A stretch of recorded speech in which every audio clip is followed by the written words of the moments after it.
Chapter 35. Now Josiah kept a Passover to the Lord in Jerusalem, and they slaughtered the Passover lambs on the 14th day of the first month. And he set the priests in their duties, and encouraged them for the service of the house of the Lord.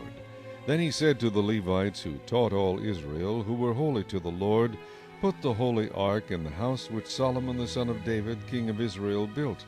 It shall no longer be a burden on your shoulders. Now serve the Lord your God and his people Israel.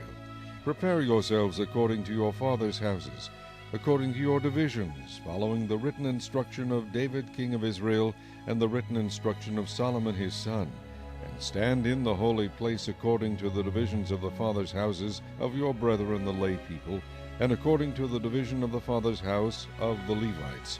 So slaughter the Passover offerings, consecrate yourselves, and prepare them for your brethren, that they may do according to the word of the Lord by the hand of Moses.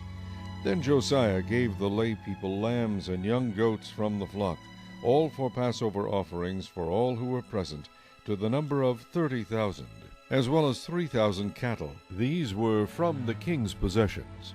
And his leaders gave willingly to the people, to the priests and to the Levites, Hilkiah, Zechariah, and Jehiel, rulers of the house of God, gave to the priests for the Passover offerings 2,600 from the flock, and 300 cattle.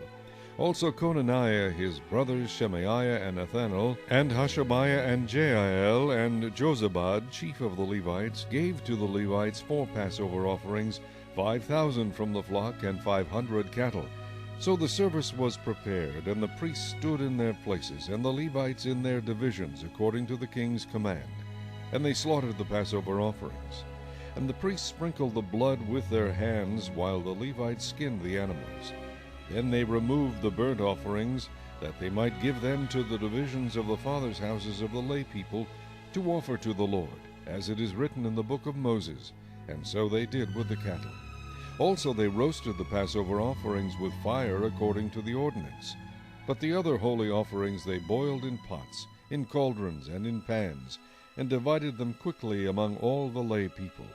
Then afterward they prepared portions for themselves and for the priests, because the priests, the sons of Aaron, were busy in offering burnt offerings and fat until night.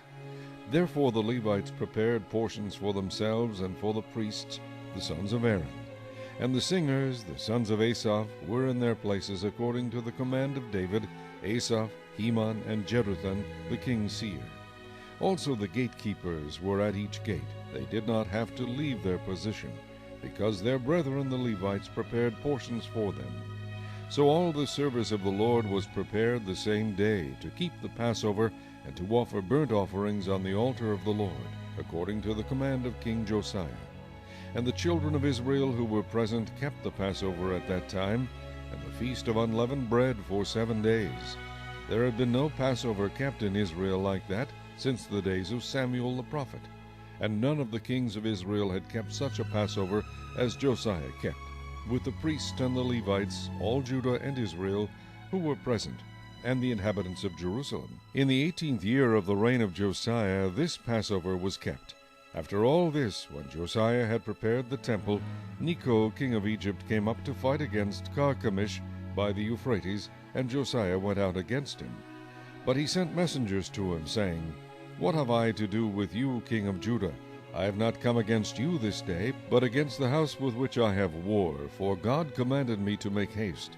Refrain from meddling with God, who is with me, lest he destroy you.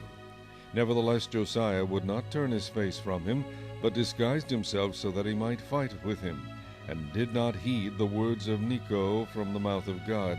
So he came to fight in the valley of Megiddo. And the archers shot King Josiah, and the king said to his servants, Take me away, for I am severely wounded. His servants therefore took him out of that chariot, and put him in the second chariot that he had, and they brought him to Jerusalem. So he died, and was buried in one of the tombs of his fathers. And all Judah and Jerusalem mourned for Josiah. Jeremiah also lamented for Josiah, and to this day all the singing men and the singing women speak of Josiah in their lamentations. They made it a custom in Israel, and indeed they are written in the laments. Now the rest of the acts of Josiah and his goodness, according to what was written in the law of the Lord, and his deeds from first to last. Indeed, they are written in the book of the kings of Israel and Judah.